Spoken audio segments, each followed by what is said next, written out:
Baik, selamat pagi Bapak, Ibu, dan rekan-rekan semuanya. Pada bulan Mei ini, kita akan belajar bersama pada topik uropoetika non-ginjal. Pertama-tama, saya mengucapkan selamat datang untuk Bapak, Ibu, dan rekan-rekan yang baru bergabung di grup kawan biologi yang ke-6. Saya mendapatkan informasi dari panitia. Total peserta dari biologi 6 ini ada 150 orang. Jadi saya mengucapkan selamat datang, selamat bergabung, dan selamat bertumbuh bersama. Baik, jadi yang pertama adalah sistema urogenitalis. Jadi sistema urogenitalis ini ada dua sistem, yaitu sistem uropoetika dan sistem genitalis. Jadi biasanya di beberapa fakultas kedokteran, mata kuliah bloknya disebut urogenitalis. Jadi apa yang dipelajari ada dua sistem, yaitu sistem uropoetika dan sistem genitalis. Nah, untuk sistem uropoetika ini sering kita kenal sebagai sistem perkemihan, ya, karena memang nantinya akan menghasilkan urin atau air kencing. Sistem uropoetika itu terdiri dari empat organ, ya. Jadi ada ren atau kita kenal ginjal, kemudian yang kedua ureter, yang ketiga vesika urinaria atau disebut kandung kemih, dan yang keempat uretra. Pada pertemuan hari ini saya hanya fokus pada 2, 3, dan 4 non-ginjal, ya. Jadi uropoetika non-ginjal yang kita bahas adalah ureter, vesika urinaria, dan uretra. Jadi sistem uropoetika non-ginjal, ureter pada manusia ada punya 2 buah, yaitu ada di sebelah kiri dan kanan. Kemudian vesika urinaria ada 1.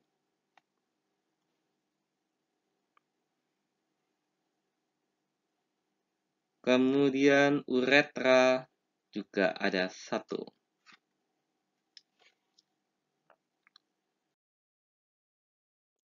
Fungsi dari sistem uropoetika non-ginjal ini adalah, kalau kita lihat, ureter menyalurkan urin dari ginjal ke kandung kemih. Jadi kalau kita lihat dari gambar sebelah kanan, dari ginjal akan dibawa ke kandung kemih. Nah, ini melalui sebuah saluran yang bernama ureter. Kemudian yang kedua, kandung kemih atau vesika urinaria ini berfungsi sebagai penampung urin atau penampung air kencing. Kemudian uretra ini yang nantinya akan mengeluarkan urin dari kandung kemih ke luar tubuh.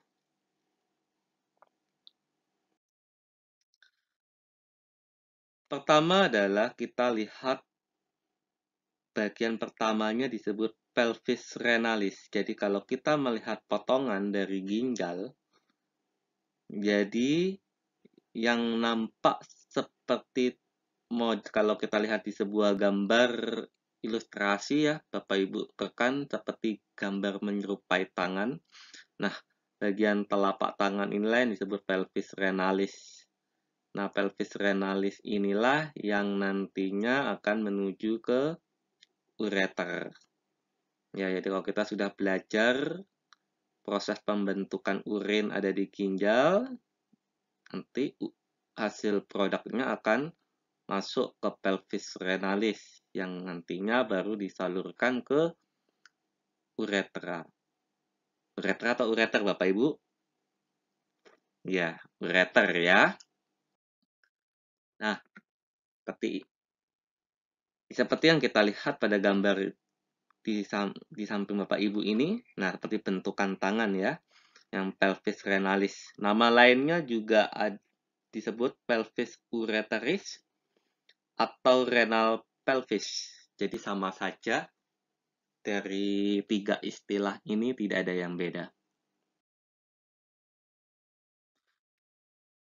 Ini adalah penampang ginjal. Kalau ini saya akan memperjelas kembali Bapak Ibu ya.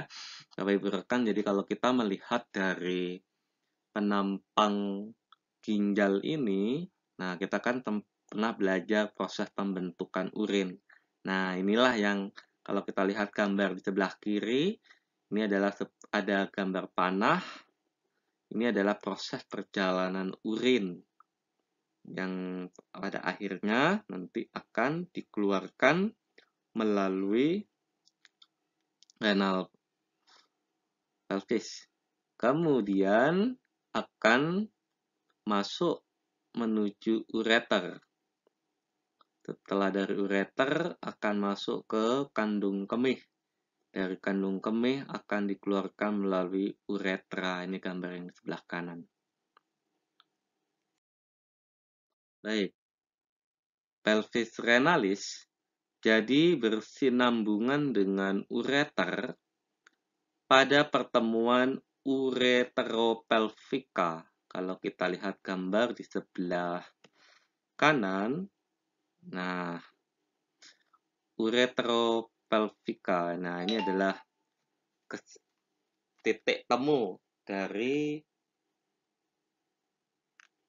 pelvis renalis dengan ureter. Nah, ureter bagian atas ini melebar. Ya, karena berhubungan dengan renal pelvis ya Bapak Ibu. Kemudian memiliki dinding yang lebih tipis dibandingkan ureter. Jenis epitelnya untuk kajian jaringan atau histologi adalah epitel peralihan atau transisi. Ureter ini menghubungkan antara ginjal dengan vesika urinaria.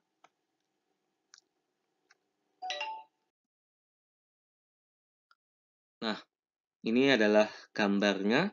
Jadi ini adalah tampakan kadaver manusia. Nah, jadi kalau kita lihat yang tampak besar di pandangan Bapak Ibu ini adalah ginjal. Kemudian dari ginjal keluar benang. Jadi benangnya akan saya tarik. Nah, saya berikan tanda panah. Sepanjang benang ini, inilah yang disebut ureter. Nah, ini ureternya Bapak Ibu. Sebuah saluran kecil.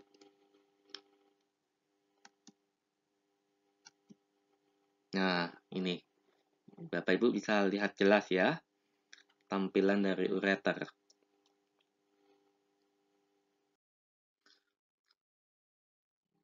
Ureter terbagi dua bagian.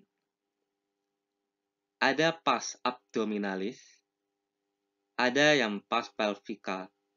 Mengapa ada dua bagian ini? Ini tergantung pada posisi dari ureter tersebut.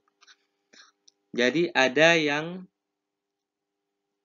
masuk dalam zona abdomen, sehingga disebut pars abdominalis. Sebagian salurannya masuk di daerah pelvis atau panggul. Nah, sehingga disebut pars pelvica. Ini nantinya yang akan masuk bersama kandung kemih. Ureter memiliki panjang 25-30 cm. Lumen ureternya sempit, membentuk bentukan sebuah bintang kalau kita potong.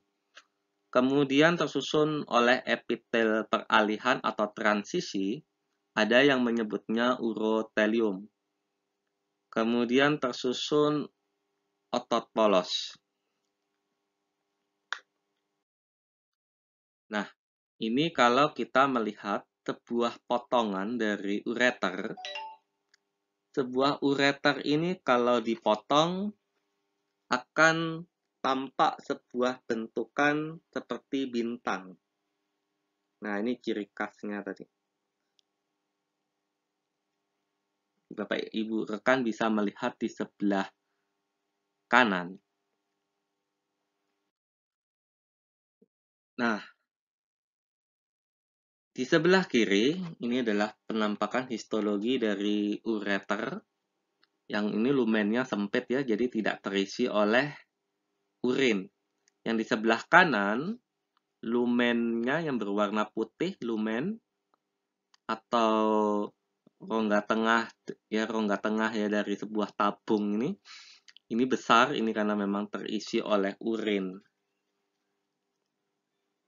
Jadi sehingga lumennya lebih lebar.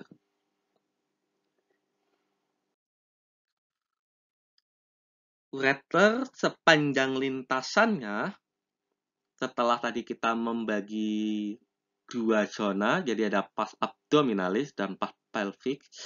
Sepanjang lintasan ureter ternyata ditemukan 3 titik penyempitan. Yang pertama di pertemuan ureteropelvica, yang kedua saat ureter menyilang pembuluh darah arteria iliaca communis. Kemudian saat ureter memasuki dinding vesika urinaria. Nah, kalau kita melihat gambar ini, jadi 3 titik lokasi penyempitan.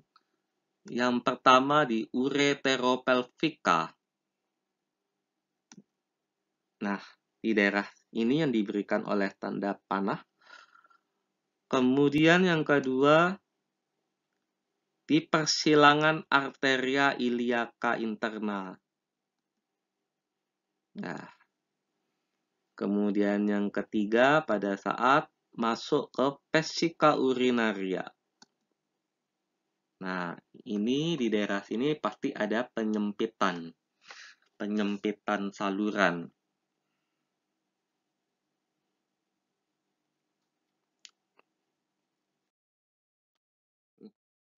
Ureter sendiri pasti memiliki vaskularisasi dari cabang arteri renalis, arteri ovarica atau arteria testicularis, jadi tergantung dari jenis kelamin, kemudian arteri iliaca interna. Kalau kita lihat dari gambar yang ada di depan ini, nah, inilah arteri renalis dari cabangnya yang akan memvaskularisasi ureter. Nah, ini ya, Bapak Ibu, ada sebuah tanda panah yang muncul, jadi cabang dari pembuluh darah arteria renalis. Kemudian, arteria testicularis, karena ini kebetulan berada di laki-laki.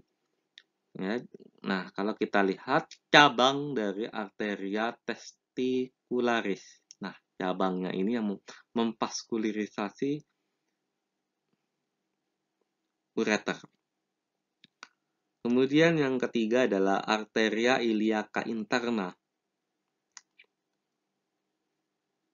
Nah, cabangnya yang akan memvaskularisasi dari ureter.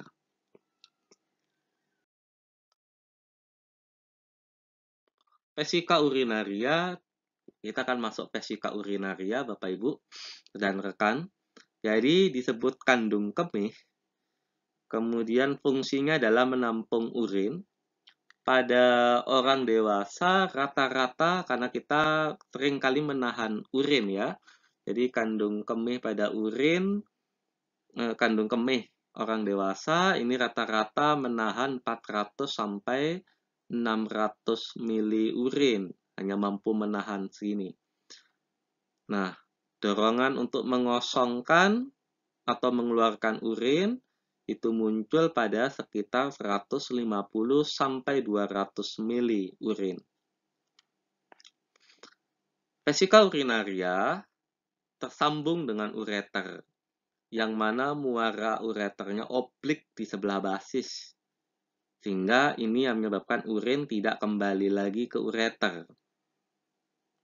Kita akan nanti melihat tampilannya. Nah, vesika urinaria pada keadaan kosong tidak terisi oleh urin, ini bentuknya seperti piramida atau 5 segitiga. Nanti kalau penuh pasti akan membesar, menyerupai seperti balon. Nah, bentuk 5 segitiga atau piramida dari vesika urinaria ini memiliki struktur. Jadi ada 4, yaitu basis, apex, facies superior, dan 2 facies inferolateralis.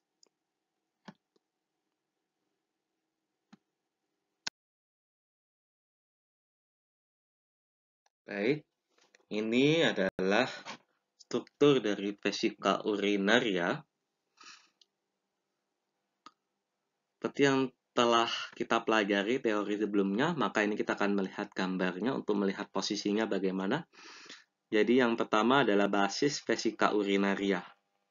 Kalau kita lihat seperti hampir bentukan dari segitiga ini.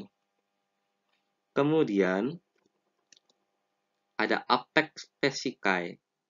Nah, ini yang paling ujung. Kemudian permukaan superior. Ini yang paling atas. Kemudian ada inferolateralis. Ini yang berada di bawah. Jadi ada sisi kiri dengan sisi kanan. Nah, sisi kiri dan kanan ini kan yang disebut lateral. Kalau superior atas, inferior bawah. Karena inferiornya ada di sisi kiri, ada sisi kanan, maka disebut inferolateralis.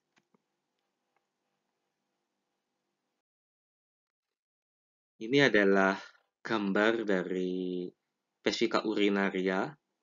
Jika dilihat dari depan, akan terlihat tampak di depan Bapak, Ibu, dan rekan, ada area yang terlihat seperti kulit yang berlipat-lipat, tapi ada juga bentukan segitiga yang mana permukaannya tidak berlipat-lipat atau halus.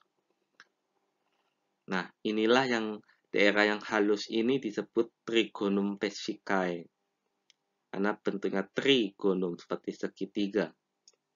Tapi nanti kita akan bahas lagi berikutnya. Nah, ini adalah salah satu yang dari kadaver, Bapak Ibu ya. Jadi, seperti ini bentuk dari vesika urinaria.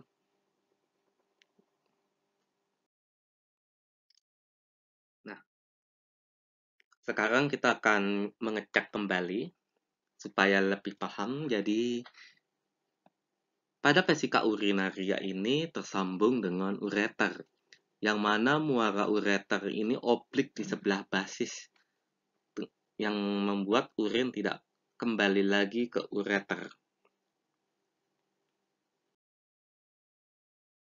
Nah, kalau kita lihat dari gambar ini, ada petunjuk tadi basis. Nah, di basis ini yang disebut dari muara ureter, Bapak Ibu. Dia berada di lateral. Oblik, ya, seperti melengkung, seperti itu.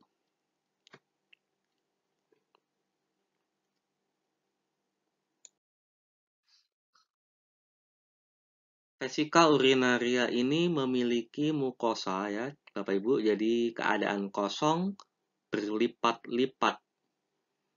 Pada saat keadaan kosong atau tidak terisi urin, mukosanya berlipat-lipat atau yang disebut rugae vesicae. Tapi pada saat urin mengisi, kemudian keadaan vesika urinaria penuh, maka mukosanya menjadi licin atau rugae vesikanya hilang. Kemudian terdapat trigonum vesicae. Nah, yang tadi sudah sempat kita singgung sebentar.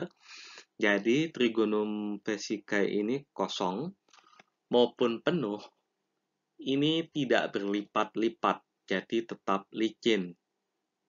Nah, ciri khasnya adalah memang bentuknya seperti segitiga dan permukaannya halus.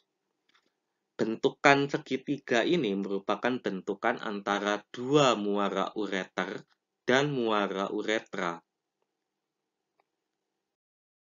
Nah,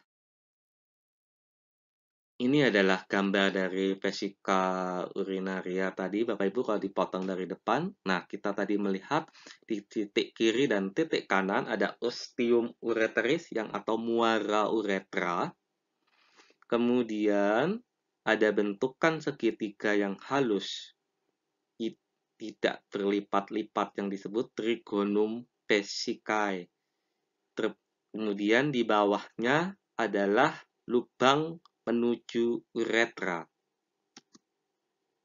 Nah, jadi ada dua titik muara dari ureter. Di satu titik yang paling ujung ini adalah masuknya ke uretra.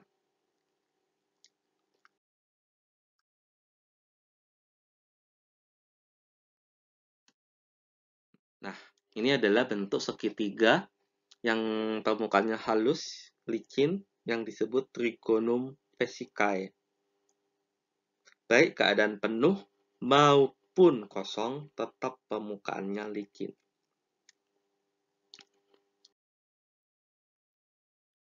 Ini keadaan penampakan dari struktur mikroskopis atau jaringan dari vesika urinaria.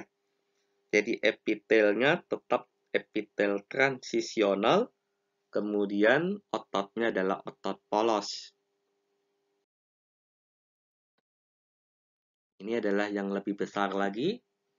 Jadi ini punya dari vesika urinaria.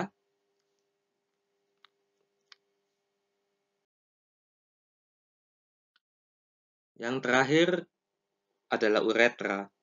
Uretra ini adalah tabung yang mengalirkan urin dari kandung kemih atau vesika urinaria menuju keluar dari tubuh manusia. Uretra pada pria maupun pada wanita ini jelas berbeda. Bahkan bedanya sangat nyata sekali. Uretra pria memiliki panjang 15-20 cm. Uretra wanita memiliki panjang 3-5 cm. Epitelnya adalah epitel kolumnar dan squamosa. Berawal di basis vesika urinaria, jadi kita sudah sempat melihat ya Bapak Ibu di basisnya vesika urinaria dan berakhir dengan sebuah lubang keluar, yaitu ostium uretrae externum. Ini adalah lubang keluar atau muara dari uretra. Jadi ostium uretrae externum.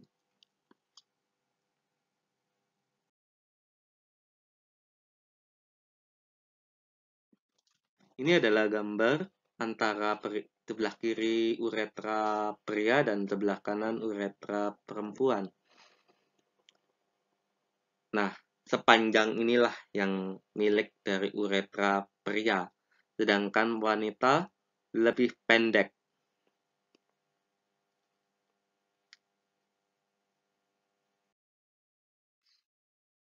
Ini adalah histologi dari uretra.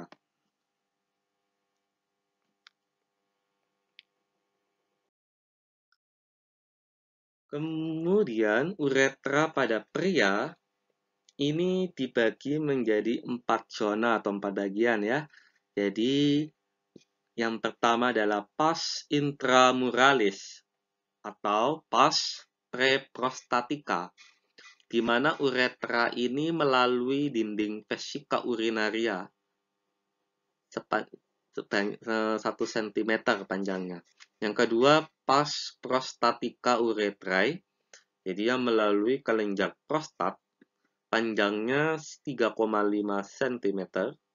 Kemudian yang ketiga adalah pars membranacea uretrae. Ini melalui sphincter eksternal otot rangka. Ini panjangnya 1-2 cm. Kemudian yang keempat adalah pars cavernosa urethrae atau pars spongiosa urethrae. Ini yang lebih panjang, yaitu 15 cm. Jadi uretra ini terbenam di dalam jaringan erektil penis dari pria.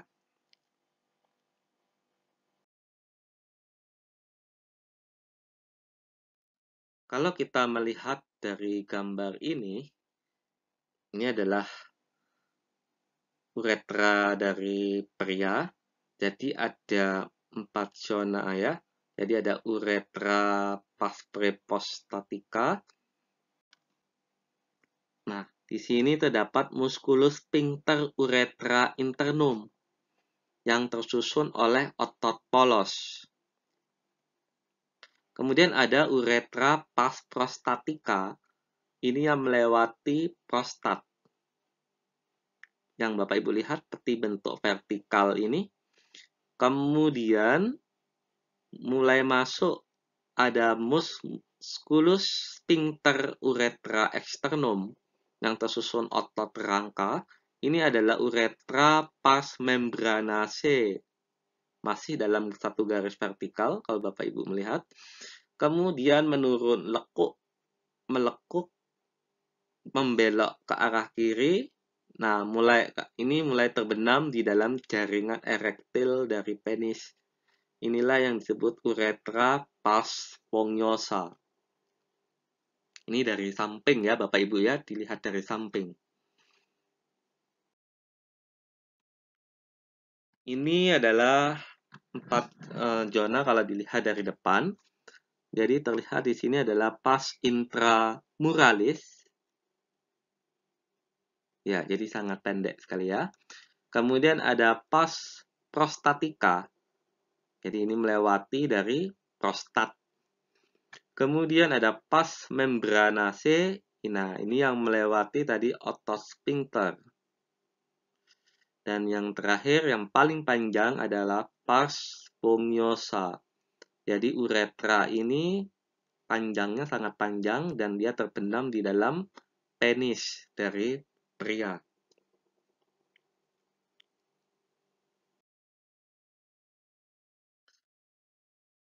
Ini adalah lubang keluar dari uretra yang disebut ostium urethrae externum.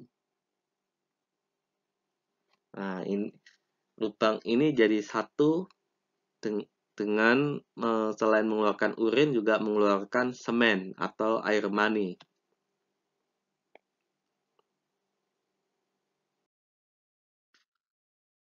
Sedangkan uretra pada wanita ini karena pendek, jadi sangat pendek, kemudian bermuara pada vestibulum vaginae 2,5 cm di bawah klitoris. Antara klitoris dan vagina.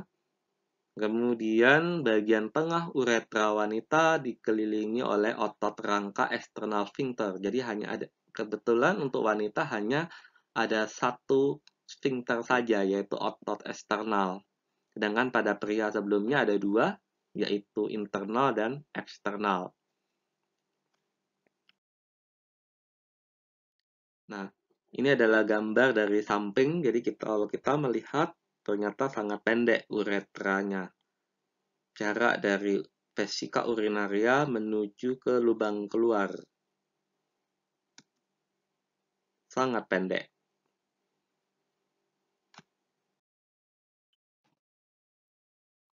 Ya, ini adalah penampakan dari vesika urinaria menuju ke lubang keluar. Jadi kalau dilihat yang diberi tanda kotak ini adalah lubang keluarnya, jadi sangat pendek Bapak Ibu ya, dari vesika urinaria menuju ke ostium uretra externum. Wanita tadi hanya memiliki satu sphincter, yaitu musculus sphincter uretrae externum.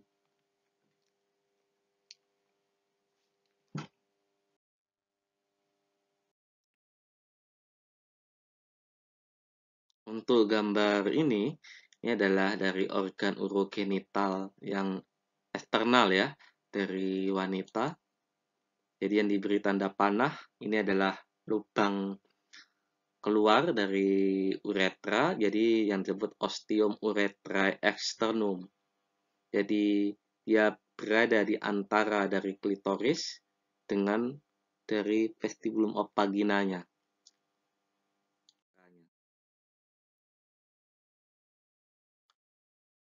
Baik, ini adalah referensi yang bisa Bapak Ibu gali atau lebih baca lebih dalam.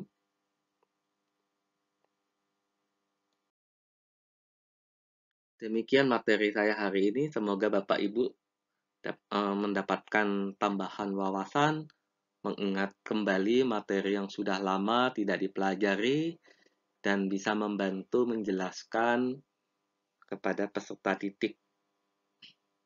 Terima kasih.